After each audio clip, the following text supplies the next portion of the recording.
Dans ce projet, j'ai été mandatée pour étudier la possibilité d'utiliser les locaux existants pour l'entreprise Fevlé en vue d'un déménagement d'une partie des activités et dans le cadre d'une rénovation. Le défi, le challenge qu'on a, c'est d'arriver à organiser les espaces et les rendre rentables. Parce qu'effectivement, on travaille à l'intérieur d'une boîte. Il est impératif qu'on comprenne les besoins du client final quand on a la chance de le connaître, donc ce qui est notre cas sur ce projet-là. De comprendre ces différents métiers, parce que souvent c'est mixte. Là, on a effectivement du tertiaire, de l'atelier et du stockage. Alors la pâte architecturale, il faut qu'elle soit tout à fait calibrée, j'allais dire, parce qu'on a des enjeux évidemment de coût. L'idée, c'est de pouvoir utiliser le bâtiment existant, de trouver ses forces et d'essayer d'amplifier ces forces-là et de les réinterroger d'une manière ou d'une autre. Donc soit avec un usage de matériaux qui peut être un petit peu révélateur de ce que va faire la société plus tard. Il faut que du coup le bâtiment qui n'était pas fait pour cette destination-là puisse retraduire ce qui se passe aujourd'hui.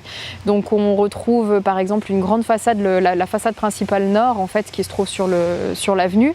Elle est complètement réinterrogée avec une symétrie parfaite, avec des murs rideaux refaits sur 2 niveaux, rez-de-chaussée, étage, qui accueillent complètement dans l'angle est les 2 niveaux de bureaux. Et l'angle ouest, par contre, la particularité, c'est qu'on a une partie atelier au rez-de-chaussée et une partie bureau à l'étage.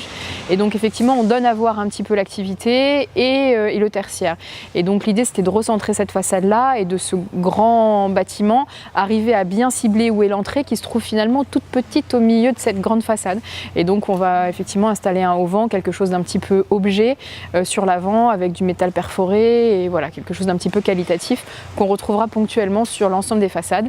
Le reste des façades étant traité de manière la plus simple possible pour justement voir quelques petits joyaux et avoir quelque chose d'assez neutre.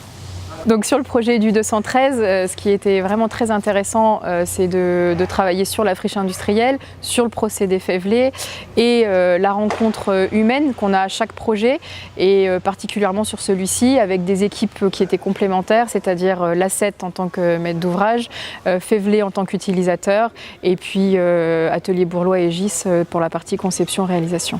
La friche industrielle, elle est vraiment, à mon avis, au cœur du débat aujourd'hui, parce qu'on aura de plus en plus de bâtiments, et parfois difficiles à réhabiliter avec les enjeux amiantes, les enjeux écologiques. Et donc se pose la question de la ville sur la ville, de la densité de la ville. Donc ça va plus loin que simplement le quartier et le bâtiment. Et donc c'est une opportunité de travailler et de réfléchir et voilà, d'améliorer les choses et de se dire on arrive à reconstruire sur ce qui existe, d'améliorer et de modifier complètement. Donc c'est un enjeu encore plus important et qui nous dépasse un petit peu, ça c'est intéressant.